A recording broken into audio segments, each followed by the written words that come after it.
De politie kan geen oorzaak vinden van de brand in het siesfabriek van Friesland Campina in Gerkes-Kleester.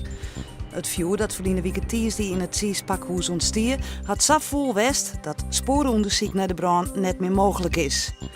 Expert met belutsenen en zaakkundigen jouwen geen duidelijkheid over de oorzaak van de fabrieksbrand. Op het sportcomplex van voetbalclub SC Bolzet en korfbalclub Westergo hebben vandalen voor enkele duizenden euro zo'n ski onrjochten. De tribune bij de voetbalclub waard in de brand stutsen en bij de korfbalclub binnen de dugouts vernield.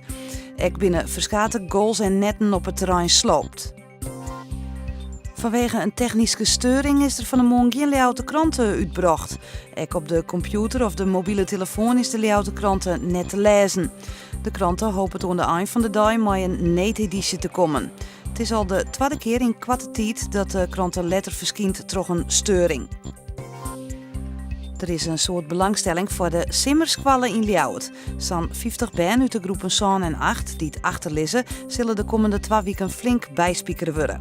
Onder de proef van vorig jaar dienen 15 ben mei. Dit jaar weer de animo zo groot dat er extra klassen insteld binnen. Joen en vannacht is het bewolkt en het wordt 15 graden. Morgen een protte zinnen met zo'n 23 of 24 graden.